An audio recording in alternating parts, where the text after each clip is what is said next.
Welcome back to the things we know. I'm Carrie Morin. And I'm Lisa Callahan. And once again, we're already laughing. And you wouldn't think this is a funny topic, but we make ourselves crack up. Well, we've already been on Zoom together, so I was waiting for the pop-up that just didn't happen, and Lisa's giving me the big eyes. Like, I don't know, so good. Today's topic is topical, and it's topical because we see it everywhere, and so why not cover it too? And it's because we see it everywhere. We hear about it, we talk about it, and in fact, it's one reason we recently covered the topic of career change. And this topic is burnout. Burnout and, the controversy a little bit that's out there around who's responsible for it. I think career burnout is just one form of it. I think we're seeing how hustle culture and grind culture, which we'll get to, is creating a really unhealthy norm for achieving success lately. Yeah. And I don't know. I mean, tell me if you agree. I feel like this is a very Western culture thing. I don't feel like it's so much, it's not a worldwide phenomenon. It is a Western culture thing of this go, go, go. It came to the forefront in some ways around COVID because we were all at home. On one hand, we were all at home, working from home, schooling from home. And so there was literally like almost in some ways no downtime, right? Because you could get up and start working right away. You could get up and go to school right away versus the things that I think we used to have, which is time commuting and we just had downtime. I also think, and we could talk about this in a second, but I also think tied to having our phones, like we literally have our work in our hands all the time. So there's that aspect, but the other part of COVID was we did have to slow down because we were spending more time with our families and in a slower pace because there weren't things to do. And I think people came out of when everything opened back up and people could go back to work. I remember thinking this very early on in COVID, this idea of like watching people sort of exhale and relax into the spaciousness that COVID, one of the only upsides of COVID that it gave us, that we didn't have places to go, we didn't have things to do. And so we could sit and watch a marathon of Marvel like we did in my house or play games or just connect as a family and with our friends in different ways. And I remember thinking, oh my God, when this is over and things open back up, I really hope people hold on to this and don't get back into go, go, go, do, do, do. And my fears were realized because I think we are still back there. God, I remember you saying that. That gave me a deja vu. Real quick, when you say it's Western culture, I think the fact that it's an issue, it's an epidemic, yes. But I was just thinking about certain cultures, but especially like Olympic sport culture. I bet you there's something there to that, but you know what I mean? Just in any country. Period. Yeah. Sport culture, period. Yeah. But because as soon as you said that popped into my mind, from any nation that drives these kids to be perfect and get that gold medal from an early age, there's probably got to be some. But I can't think about that. I mean, when you say that, I think about the States, I think about Russia, I think about, Germany, that's still Western culture to me. Yeah. I mean, it's, it's almost like when you think about when somebody from like a quote unquote third world country wins a medal, it's almost like, oh, look at them, because that's not what we think of. Yeah. I think I was thinking about like, ice skaters in China leave home at age 6 or something like that. But anyway, Okay, but that's an assumption. Who knows? I'm also pretty sure this idea of quiet quitting that, has come about. It's often our older generations making fun. We were just talking about this, like we're Gen X and we are like, we're just like, grit your teeth, where we worked hard. Kids. Yeah. And then our parents were like, we walked to school in the snow. Like there's this just drive to sacrifice and like really push yourself to have everything you want. You really have to work for it. And we were never opposed to hard work. And so we have a lot of teasing that happens about the generations below us, like, oh yeah, these millennials, but I think what we're actually seeing, and you brought it up too, it's a little more toxic and subversive because it's under the auspices of other things like, personal growth or being your best but there's still, it's in there. This drive that gets us to burnout. And the quiet quitting, I think, may in fact just be about the nature of how burnout and grind culture is causing so much overwhelm that people shifted into survival and out of creative problem solving and productivity. So they're just kind of coasting. And I think that coasting isn't as much lazy as it might be overwhelm. Yeah, I don't know. And it sounds a lot like people are losing their connection to work. And then they're just drifting into like automaton mode if they're quiet quitting. I don't know. And that to me sounds like a form of burnout, maybe. Yeah, that's interesting. Quiet quitting, because I'm trying to think about that. Like, I can't, to me, I don't know, maybe I need to understand the definition of quiet quitting. To me, quiet quitting, the way it's been showed to me is people are, and I, again, air quotes, if you're not watching YouTube, are only doing what their job requires. And that's considered quiet quitting. Why? So That's the opposite of quiet quitting is I'm going above and beyond in ways that burns me out. Fuck No. that. Well, then it's a healthy response to, Exactly. or it's a healthy way to prevent burnout. Then Yeah. I was more thinking about people were just shifting into, like I'm so overwhelmed that I've got to do the bare minimum. Right. But again, that's, yes. So I think either one could be true. Right. It could be that I'm so overwhelmed, I'm only doing the bare minimum, but I feel like it's more intentional. If you're quiet quitting, you're like, you know what? I'm not going to go to 5 events this week if I'm not required to. I'm not going to go to a meeting that I'm not paid for. That could be fucked up if that's quiet quitting. But that, to me, that's what I think of quiet quitting. I'm only doing what I'm supposed to be doing versus I'm not doing anything. Like, I'm not even living up to the potential that's asked of me. To me, quiet quitting is, oh, hell no, I'm just doing what my job requires. And I'm okay with that, right? Because there's also this aspect of, oh, okay, put in more hours and work harder, and that's how you get the promotion. Well, what if you just do your job really goddamn well?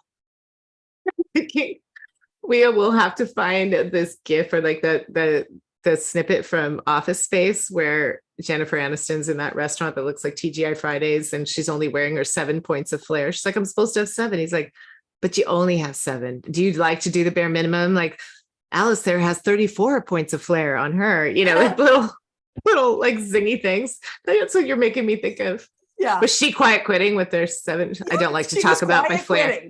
I don't like to talk about my flair.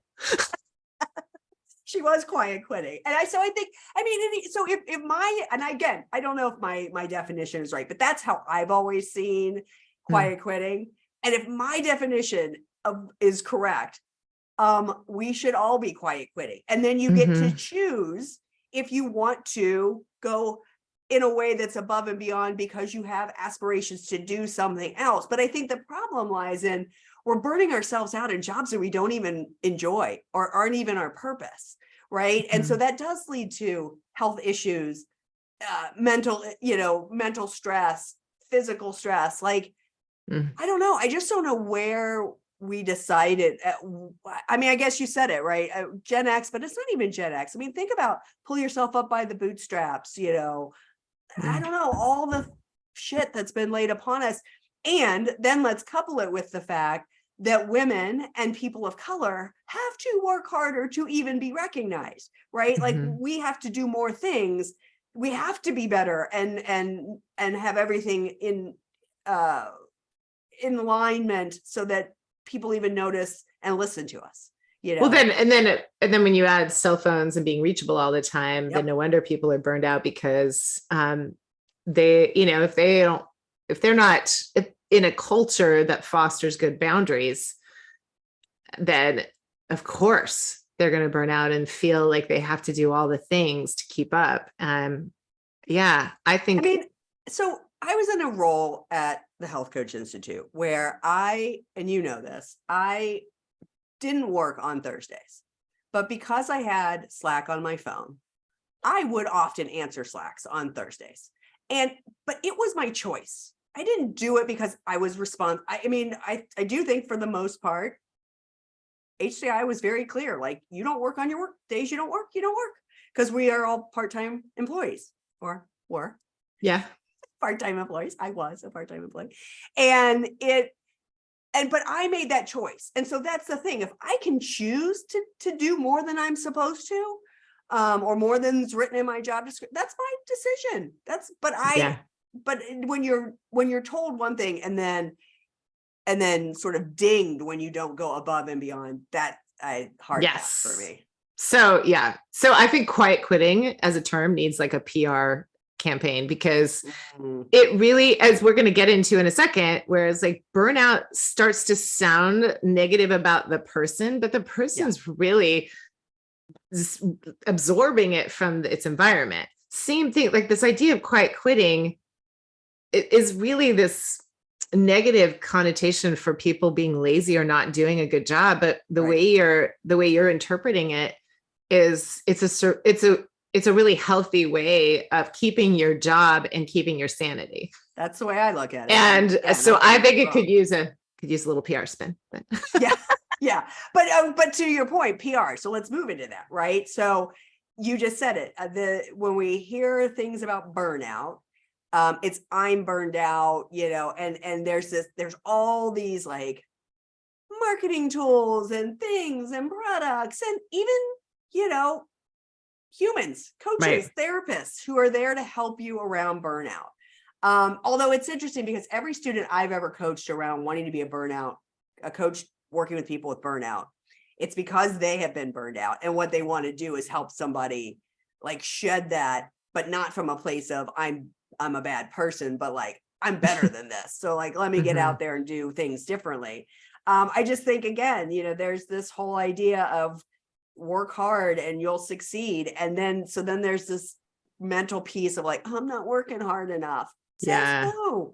Well, and then, like you said, the culture around, I don't know where I saw this, somebody saying how if you go to like she was using Italy as an example, all the things that should just be part of life have been sort of removed and then repackaged and sold to you, like supplements, because you're not getting them from your food, like water. Exercise is like packaged and sold to you versus just getting out and like walking the hills or just all these. So of course we're in a burnout because we can't, like, we're just trying to keep up. We're trying to keep up so that's the other thing here is get a massage, go to a therapist to do the breath. Like I'm not minimizing these things. These are all wonderful. Yeah, everyone should have a team. And it implies that the person can be repaired and returned to work to perform. We can repair the burnout, right? We can fix it. And that leads us into like, that will only, even if it's true, even if you take somebody who's been fried and really could use a respite, everyone, by the way, spoiler alert, could, use some pampering. It's not, you shouldn't get that far to get yourself some pampering. Right. But let's just say, we take like a single working mom who's really fried and we give her a weekend at a spa. Well, she's already pretty badass anyway. Right, let's just say that. And maybe that was like nice, right, for her, but she's already great. She goes back into that environment that creates the burnout with those demands. Nothing's going to change. And then she's going to feel like a failure because I thought I just took care of myself and now I'm back to feeling bad. And that's because it's not you, it's the culture. Right. So who is responsible for burnout? I mean, it's complex, right? It can vary depending on your individual circumstances and your work environments. But let's talk about some key contributors to burnout. Okay. And it's not, we're talking a lot about work and burnout. This applies to a lot of things, right? Family dynamics. You can be burned out in your relationship. Yes. As a mom, married or not married, like there's a million different ways you can be burned out. So these words are interchangeable, but basically like in a work-related factors would be a high workload, long working hours, excessive job demands, lack of control or autonomy. That's a huge one for me. Huge. I can really, unreasonable expectations. The hairs go back up on the back of my neck. Inadequate resources or support, like being short-staffed. That is, I mean, my husband right now is dealing with a nursing strike, a nursing shortage. And I mean, God love him. How often have I been saying to you, nurses and teachers, I don't know how we're keeping any of them. I don't either. I don't know how they haven't all just left the building already, and think, our lucky stars that any of them still want to keep doing their work. But then coming. When they go on strike, right? The media, the thought, the consensus is fuck them.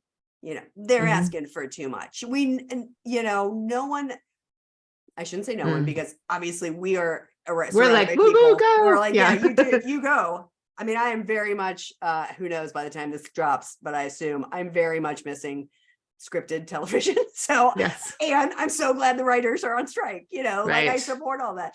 But it's that thing, like when they go on strike, when they ask for better work conditions, when they ask for more pay, like it's their fault. It's not the fault of the society and the business they're working in. Like, Right. And then there's just so much he said, she said, right? yes. Where, my husband's like, hey, all they want is the same benefits as the other nurses. And they're like, no, they want to change everything. No. So you're right. Like, this is where this all comes to a head. We are on strike because we are burned out. If you want us to keep doing our job, you need to listen. Yeah. So have you ever been at a place where you felt like you had burnout? Yes, for Yeah. sure. Yes. I have a long history in nonprofit organizations, and some are great. And some are some of the most unhealthy places you've ever been, where people forget that the idea of having a mission driven, like a community driven mission is to work yourself out of a job. Like really, truly, if we're doing a good job here, we hopefully people will forget that, and then it can become pretty toxic. So, which brings you to your point, which is the next one.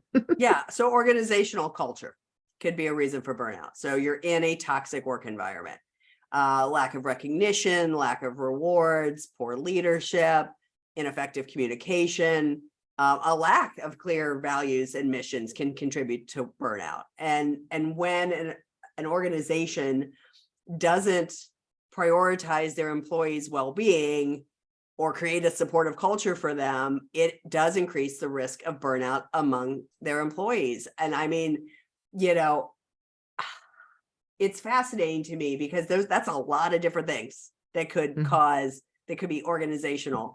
Lack of recognition or rewards is fascinating to me, because I also think there is such power in being told you're doing a good job. Darren says this all the time, that he never gets, like, I would come out of a meeting at HCI and be like, oh, somebody said this nice thing about me, or my boss said this nice thing. And Darren's like, I never get that. And I mean, that poor man, there's a lot that's helpful for him around where he works, but there's also like that brings him down. No question. Well, that would bring anyone down. And think about that. We were just saying this is interchangeable with relationships. How burned out would you get in a relationship if nobody ever really saw you or acknowledged what you were giving? Probably pretty bad. Sorry. We're laughing about something that has nothing to do with this thought. I mean, it's tough. It's tough. And yeah.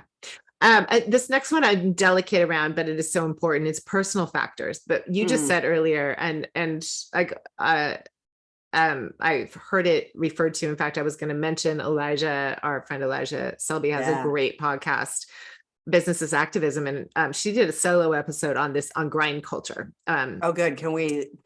We will reference it. And she says, burnout is higher, like you said, in women and people of color. So there's like personal factors that can really make you much more susceptible to burnout. It could also be family culture. It could be you were raised by parents who were in toxic work environments, so they set that example.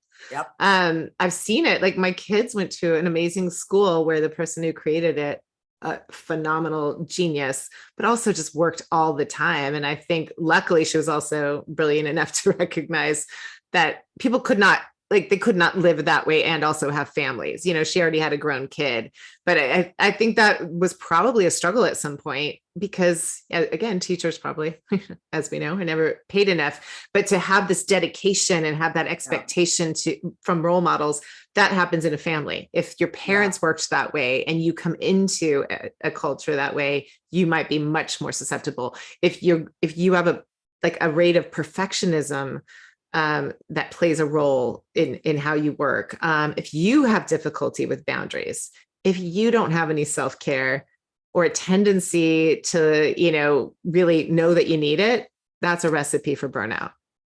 Yeah. No, in a couple of weeks, we're going to have, we've referenced this a lot, but we actually are going to have our final, our pod about human design with Amy Douglas. And I also think, human design might factor into it a little bit.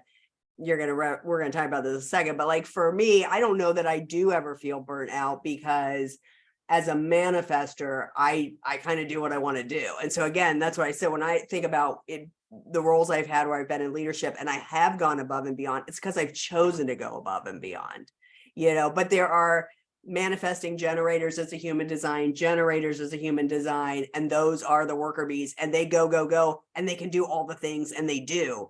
And because they know they can do them, they tend to take on too much, and that can lead to the burnout. So there can also just be some like intrinsic things, the way you were born, that allows for this. Yes, there's the conditioning and the society, but there can be some intrinsic things too, I think. And I think it's controversial, and I like that it's controversial. I like that people are like, hey, we're talking about this. Like, let's not just use this buzzword burnout and, and look at it as a personal weakness. Because even if people have these personal traits that make them more susceptible to it, they still might not become burned out if they were in a healthy culture, if they were in a nurturing environment. So I think that's where, like, I'm glad that people are kind of noticing and saying, hey, let's stop acting like burnout is the fault of the person. Yeah. Or inevitable, right? Or the weakness. Yeah. Or the weakness. Absolutely. Yeah. So a fourth factor is societal factors. So this sort of conditioning, the norms and the expectations, like the glorification of overwork. I got to work hard if I'm going to be successful. Okay, well, if you keep saying that, then yep, that's exactly how it's going to be. What if you enjoy your work and that's how you're successful? The pressure to constantly be achieving, and then the stigma around self-care and seeking help. I do think, to me, that is, again, I think something that came out of COVID. Maybe this is just in my mind, but also the generations below us. We both have Gen Z, so can't really speak to millennials per se.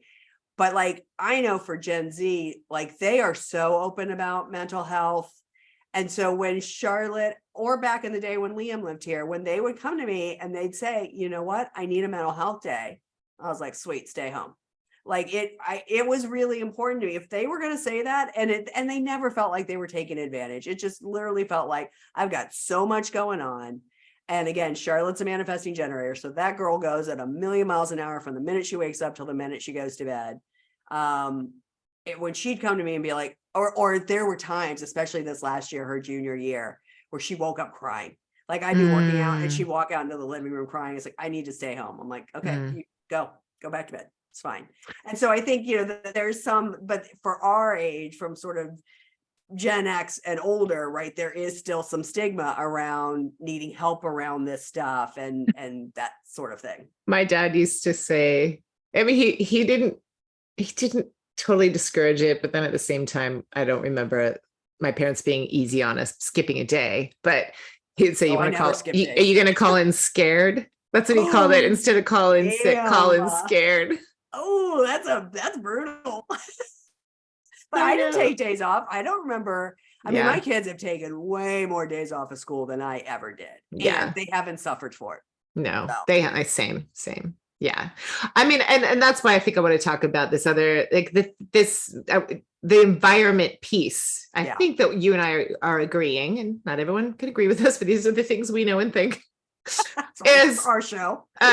Grind culture is such a thing, like this hustle culture. It's a major cause that I think that we would, looking at all the things we just mentioned, we would say, were it not for this, there'd be less of the burnout, right? Less of this buzzword. And so again, Elijah, which she was tapping in on her, on her podcast, she was saying how it's rooted in patriarchy, obviously, duh, but all the ways it's glorified, right? There's all these hashtag slay, hashtag rise and grind, all these productivity hacks, even Atomic Habits, which we've referenced before on Habits, which is a great book. It's excellent.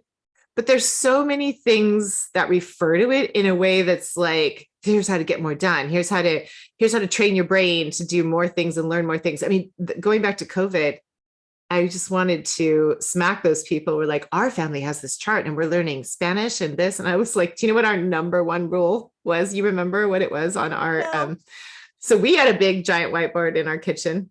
And number one was, don't be a dick.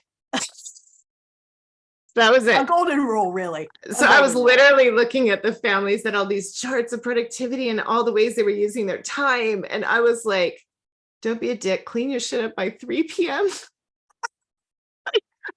Man, you're real. Just so you're cracking the whip over there. So low step. This was how we ended up still liking each other after such an intense time. 5 people needing to be on 5 different Zooms Oh my God, and a postage stamp of a piece of land, right? So yeah, that whole grind culture thing. But I mean, so yeah, duh, right? And it's glorified.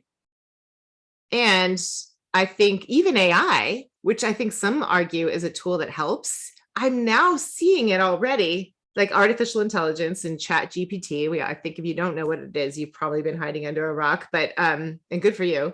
Yeah. But there's a lot of things you're reading and receiving that have been written by artificial intelligence. And I think it's excellent for people to not burn themselves out. However, it's getting, people are kind of using it like with like juggling, and they have so many things going. We're starting to see where it can cause problems. This is why we can't have nice things.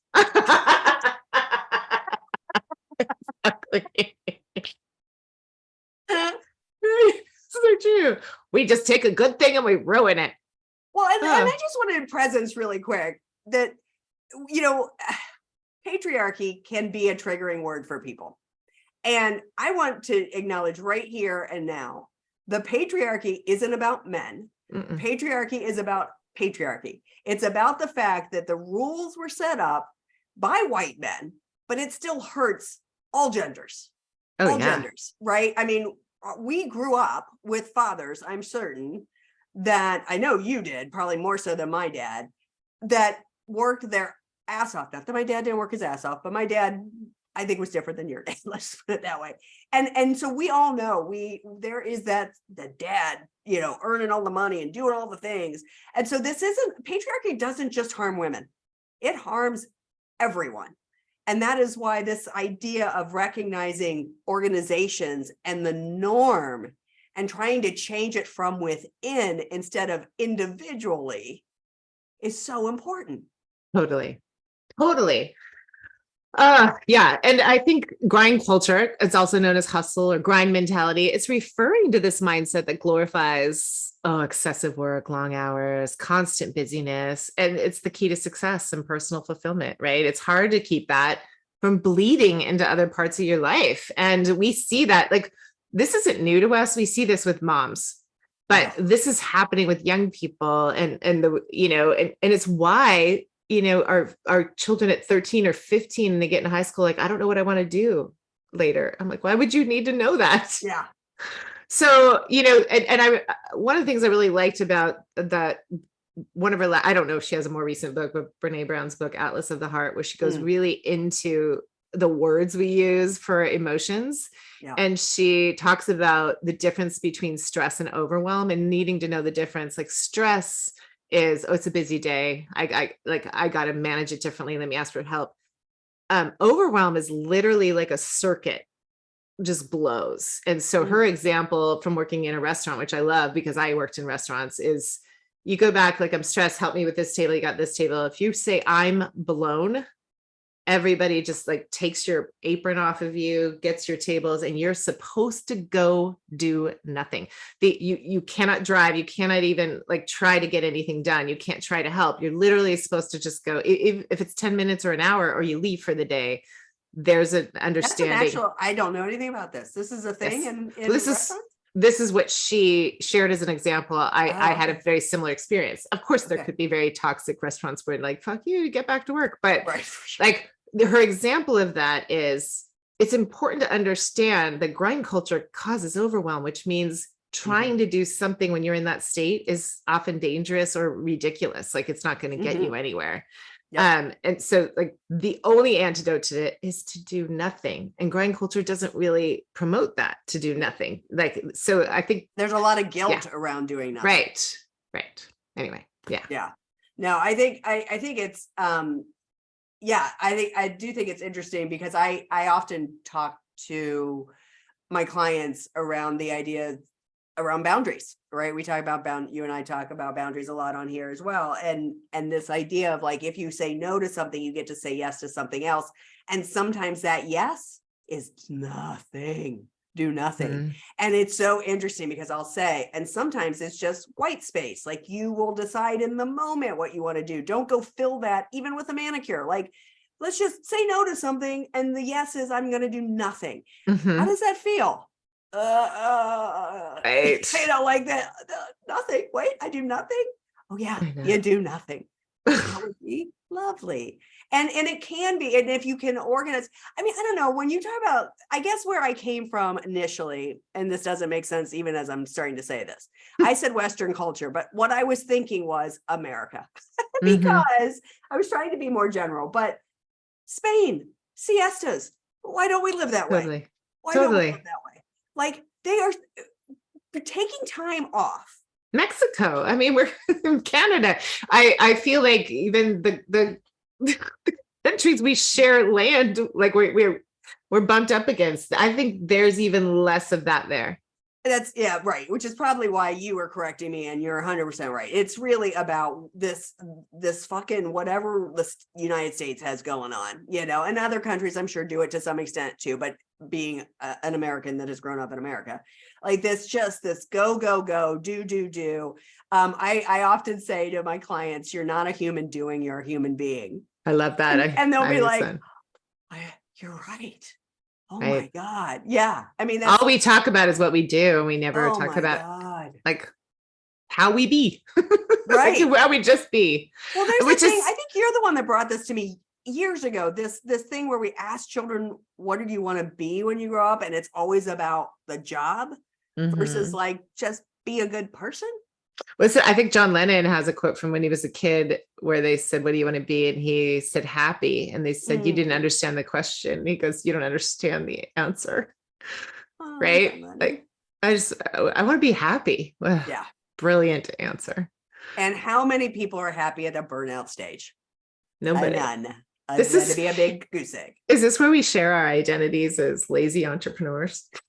I don't know whether this isn't like, I don't know, but you just did like my little dance. Like, yeah. Okay. So maybe just because I'm happy to say it. Okay. So you started this and I totally jumped right in. I was like, that's totally me. So explain where you came up with this and then let's debunk it.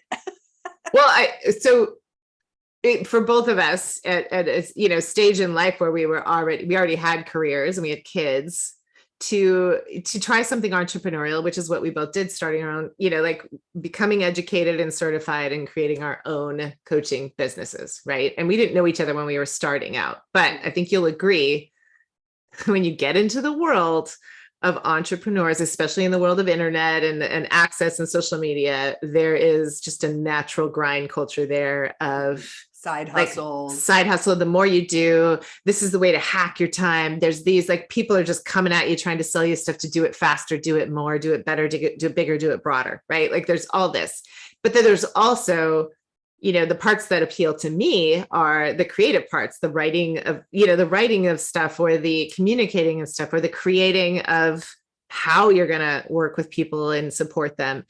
And there's even that has hustle culture in it because there's a lot of production implied. There's a lot of time implied. And my response to it was, I have brilliant ideas. I also want to go to bed.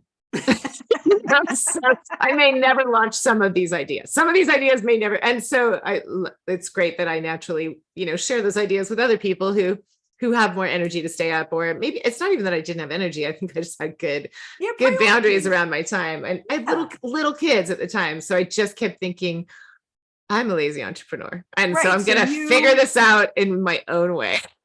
Right. And so you went to then calling yourself lazy. And I don't know, I'm going to throw this out there. I bet you there's not a person on fucking earth that thinks you or I are lazy. Nobody. I know.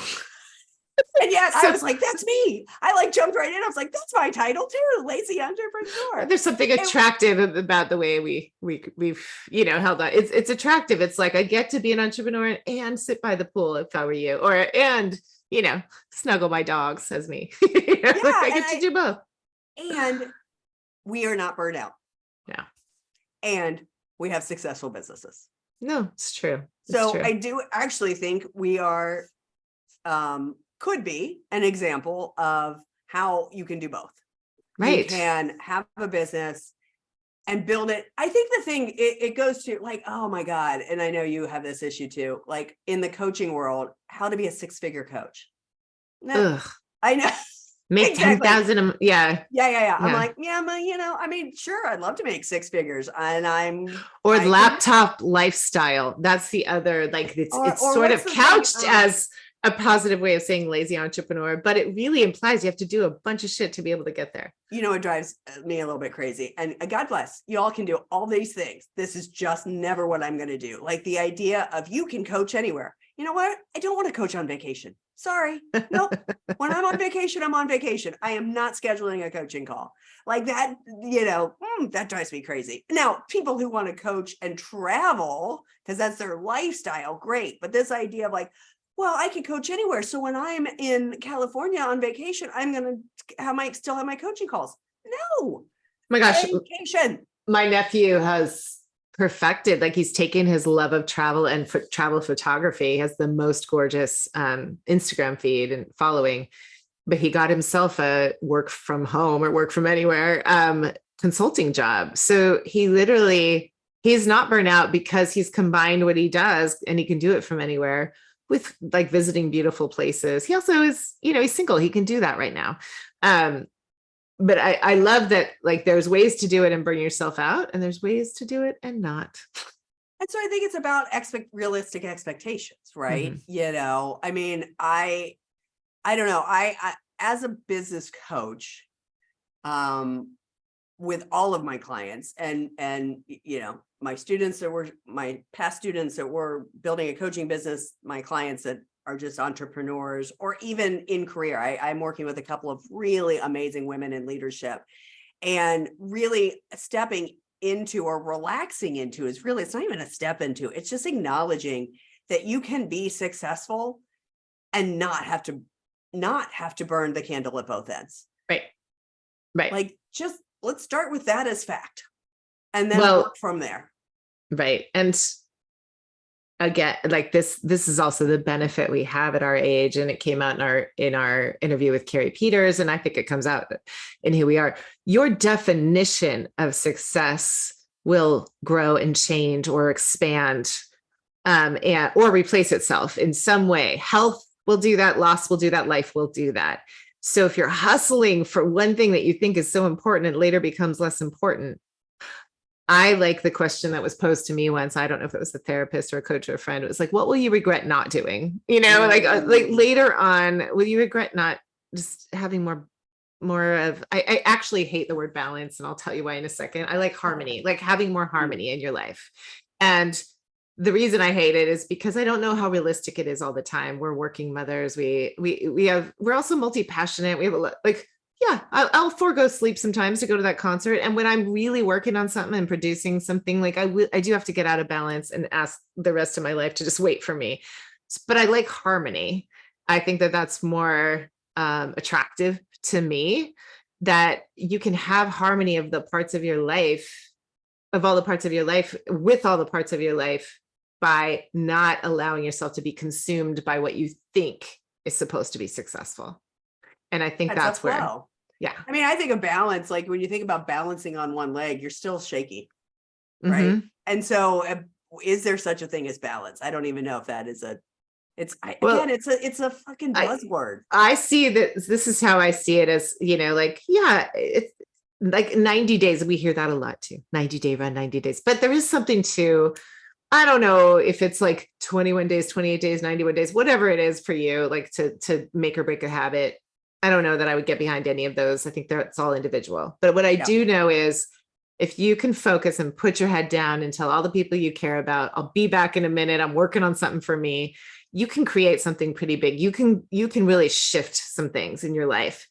And so I see that as a tilt, and I think it's very positive. But you do have to say no to some other things to not get burned out. If you try to keep all the things that you already do and tilt into something like you're trying to launch or create, burnout happens. But if you put those aside, put them on pause, say, I'll be back, and you tilt in, then you get to a place where balance or like some sort of plateau of integration. Okay, now I just want to breathe, recover, get back to these other things and see how this thing I created goes until I'm ready for the next tilt and like the next incline. That's how I see balance. Balance is temporary until you get out of balance again and keep going.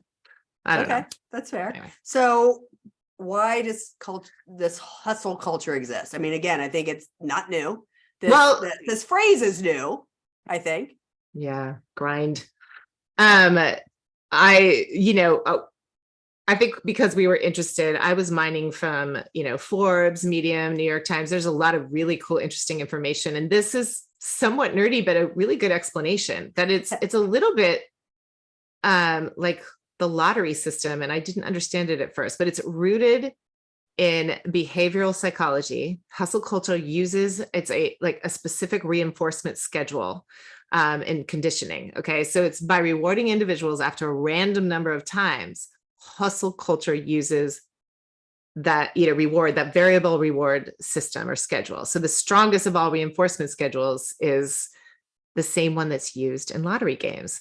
Hustlers, or people who kind of are grinding, hoping to win, hoping to succeed, become dependent on these unpredictable rewards of success. So in this entrepreneurs, I think is great because there's so many factors. There's timing and there's audience and there's all that stuff, but they can see that some people succeed at it. So people grind and the rewards are there for some and people will stick at it. Now, I do also think it's true that the only way to fail is to give up. So I just think that there's ways that hustling and doing it at such a high level, at such a burnout level, with that hope that you're gonna just strike gold if you keep working that hard is missing so many important factors, and that's what leads to burnout. Yeah, no, I love that. That's interesting. Yeah, it's like that carrot that's just hanging out there. He keeps it. I'll do one more thing, and then the carrot keeps moving. Yeah. So I mean, I guess it goes back to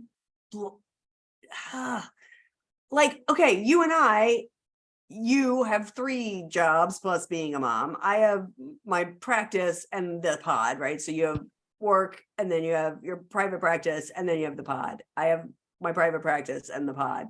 And so, I mean, it could look like we're hustling, but we love what we do. So it doesn't feel that way. And I know very well when my day is done. I am not carrying it into the evening. I've gotten really clear on I am done around 3 o'clock or 4 o'clock. I think of hustlers hustling like California drivers, they just switch lanes and speed up to the next bumper, switch lanes, speed up to the next bumper. Yeah. We're not doing that. I have days where I have no work. And that's never true for a mom or a dad, but I have days where I have nothing planned. My friend Craig has no call Wednesdays. I love that idea. Where you can opt out from that. So I have 3 different things I do. So does my husband, but it doesn't fill my time. And I think that might be the difference. It's that's interesting. Where can I fill my time to maximize? I am not trying to maximize. If anything, I'm constantly trying to minimize stuff. Yeah. So you've got some great tips around how to really take care of yourself if you find yourself in grind or hustle culture. Well, they're not my tips. These are tips I found on Headversity, which is a site dedicated to workforce mental health. Yay. I love that this, there is some stuff, like we said, that's sort of subversive hustle culture that sounds healthy, but this is really truly an awareness of what's going on out there. And it said something in this article that this is from Shondaland, which is interesting because I don't know if this has anything to do with how Shonda Rhimes runs her company or where this came from, but this is what I found on their site. Number 1, start with awareness. By becoming aware, if you're in the cycle of hustle culture, you possess the foundation for change and progression. Are you feeling exhausted and depleted? Do you have no time in your life besides work? Really, really important questions to ask yourself if you're exhausted. Yeah. And then the second tip is acknowledge what's important to you. So clarify your goals. Take a moment to think and find out if you are honoring your why. Again, this is something as coaches, we do a lot with our clients right out of the gate. What is your why for wanting to do this? And we take it level down, down, down, down, down until we really feel that sense of love, safety, and belonging. You know, when you are feeling burnt out, and yet perhaps you're in a situation where you're like, I again, with being a business coach, I talk to clients all the time and entrepreneurs all the time, and they're feeling burnt out. Well, the first thing to me is go back to, why do you even want to do this?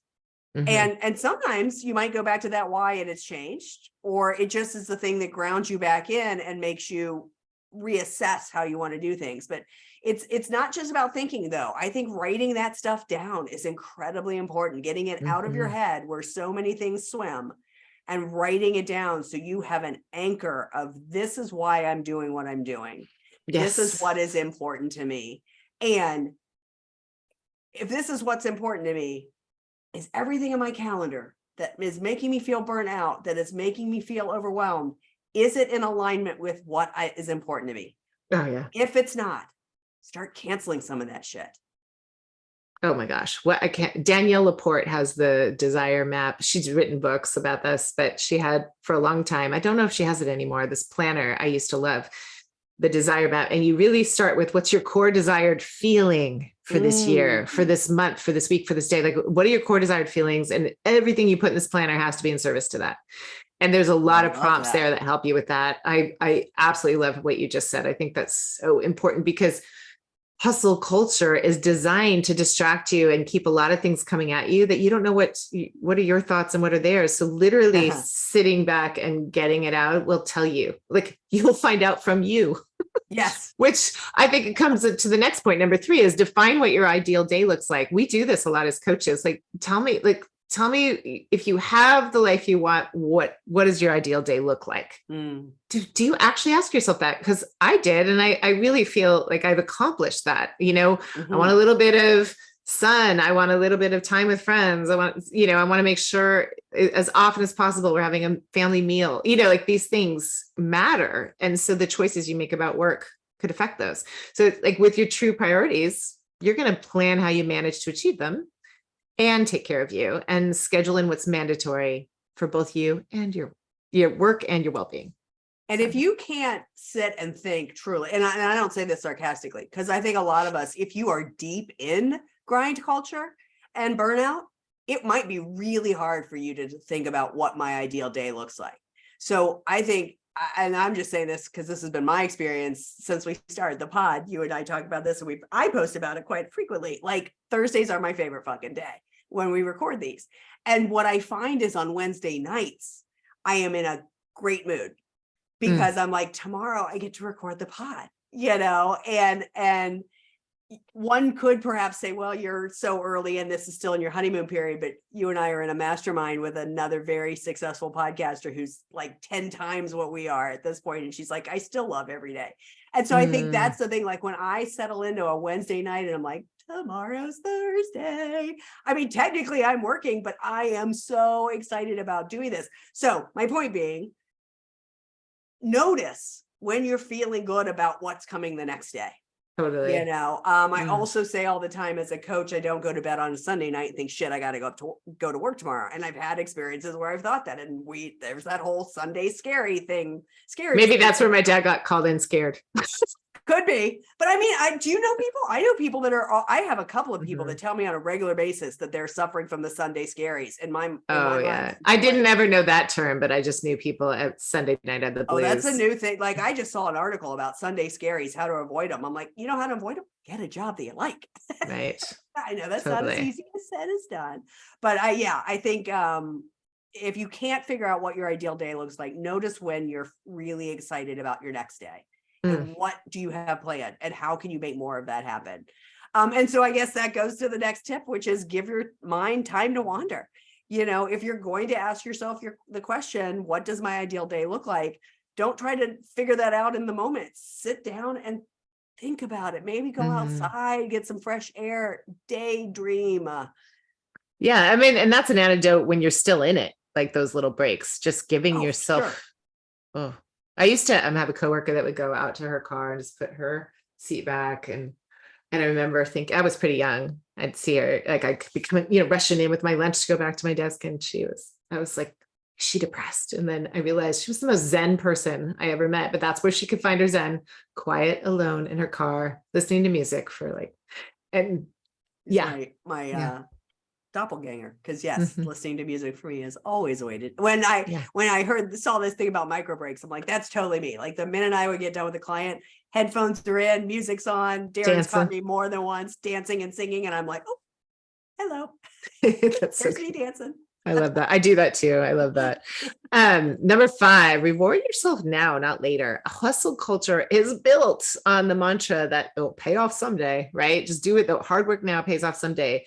Break that cycle. Create boundaries around your schedule and give yourself little rewards, like a dance break, or when this sounds like a silly example. I don't know why I'm always so like hee hee about this, but because I worked so hard and I should shout it from the mountaintops, but when I figured out how to get our family to Maui during that weird time where people weren't really back in schools and we were all doing things online, I worked my ass. It did pay off, but it was immediate. When we were there, I had to work like at 5 in the morning or 3 in the morning a couple of times until the time changed. And Miles would have to get up and have school at 5 and 6 a.m. Not have to, we chose that. But was so great. Our little breaks for ourselves was running out and jumping in the ocean. I remember. We didn't want to take for granted that this was such a once in a lifetime opportunity that we got ourselves there and we were doing life from there. So that's what we did. We just run out and take these little breaks or go get some sun and come back in. Mm-hmm. Yeah. I mean, it does. It can, there's the siesta, right there. Mhm. It might not be a couple hours like they do in Spain, but there's the siesta to take those little micro breaks. And, for those of you who might be thinking, oh, I can't do that. I'm just going to reflect. And I know this isn't as obvious anymore, but think about the people, and this is no degradation of people that smoke, God bless, but people who smoke have to leave their office, go downstairs and go outside for a smoke. They get built-in breaks. And those of us who don't, Mhm. just keep working. Take those same damn breaks. I know. And smoke, find some And not community. smoke. Yeah. It always seems like the cool people outside. This last one I love. Work hard, rest hard. Yeah, don't think of rest as a sort of gift. Or a commodity. Like, just make it happen.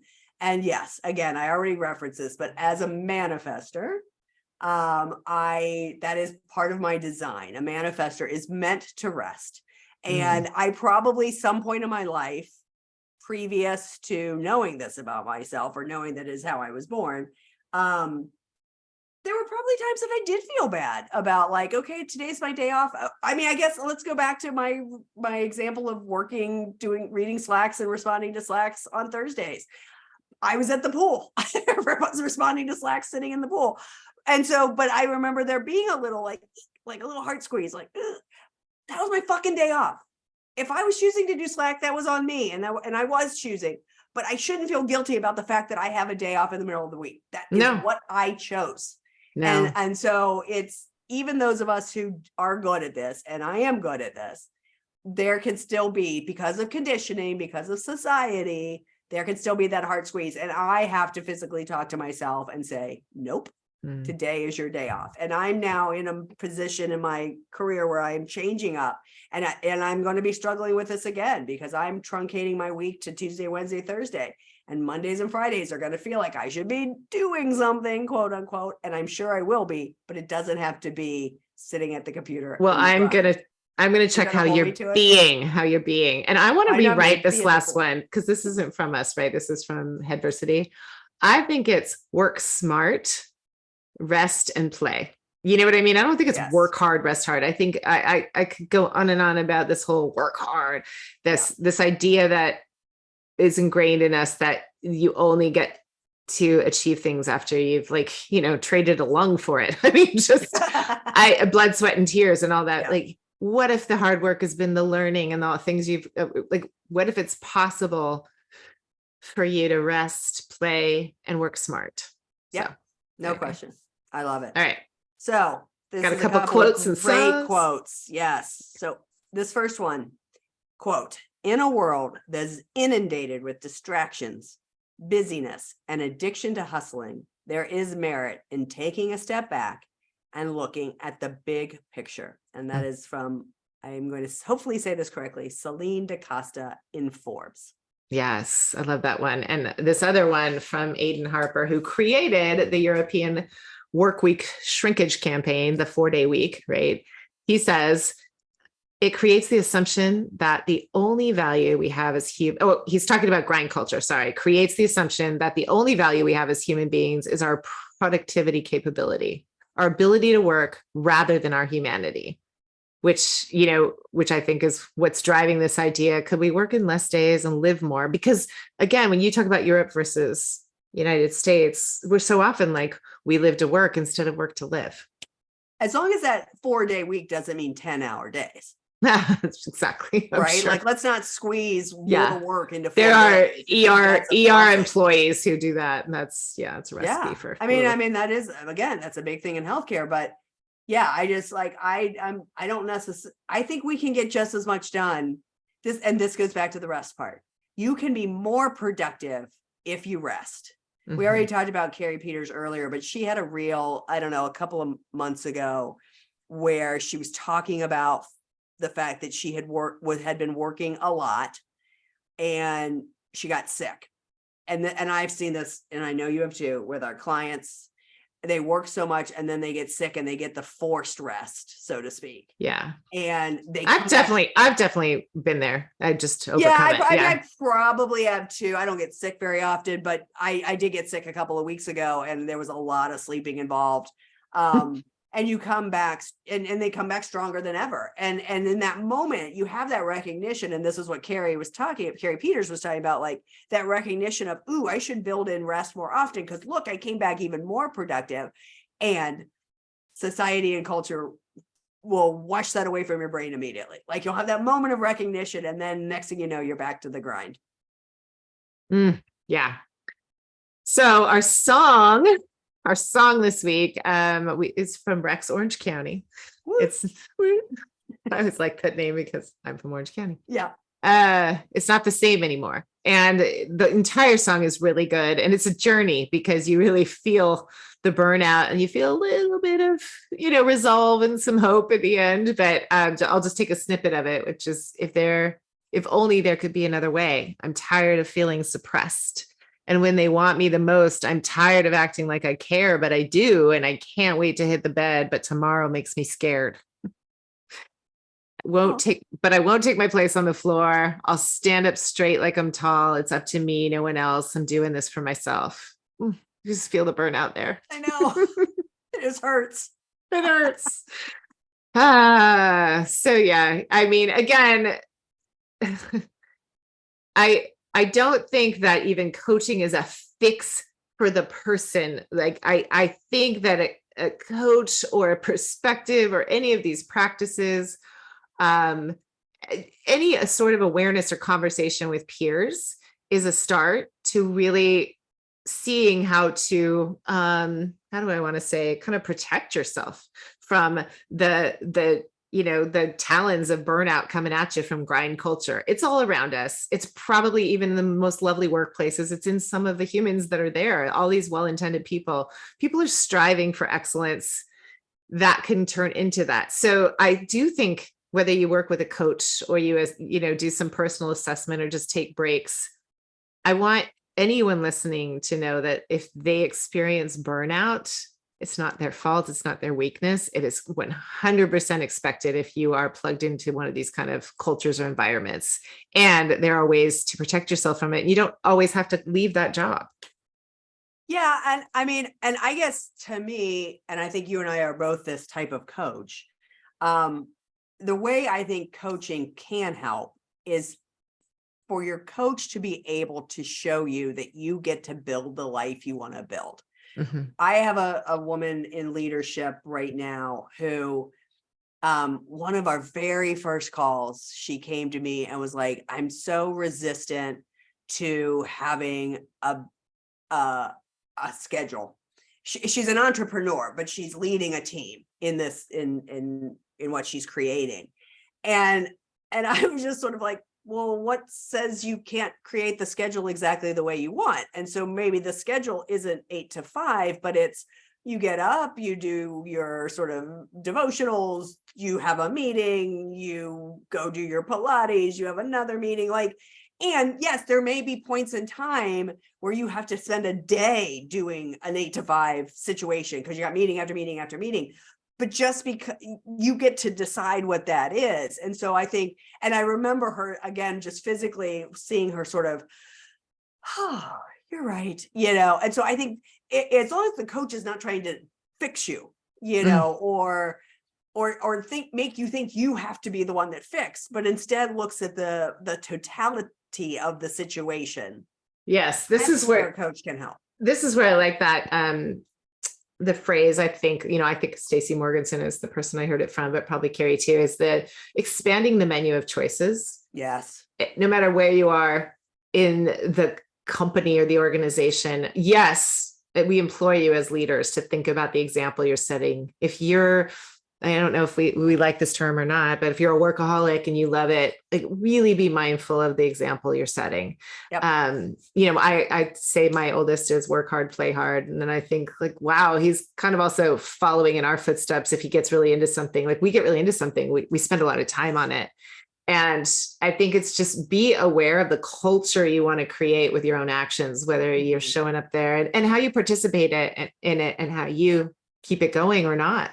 Maybe you're going to disrupt it by saying, hey, there's lots of areas for disruption when it comes into burnout culture. Totally. For sure. Well, that's the end of today. And you and I have now been working for about 3 hours. So that's a lot for us. That is.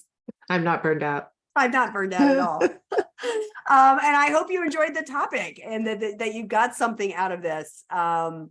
I feel really grateful that I work for myself. So I get to tell myself how good I am, and I get to take breaks when I want, and I get to force myself on vacation. That's awesome.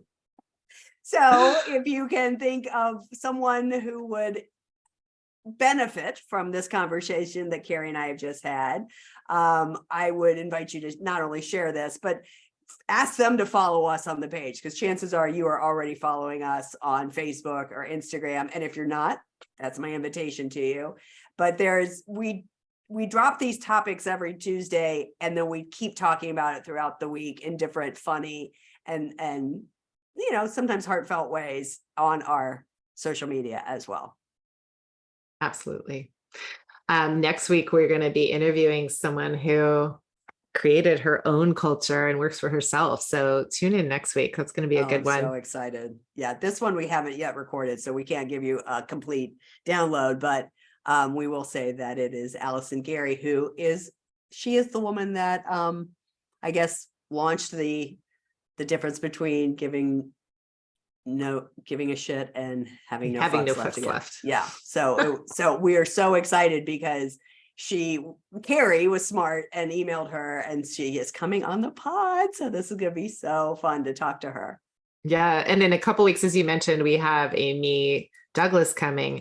And if any part of today made you wonder about your own personal style and your like how you kind of either get absorbed or you can disrupt grind culture, I just want to make a plug for, we're both students of this. We love kind of dabbling in this, but Amy is such an expert, and she's all about understanding your own design and your own strategy for success. And I think that's probably the best way to avoid burnout.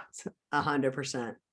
All right. Well, again, another great topic. Thank you all for listening, and we will be back here next week. So long. Bye-bye.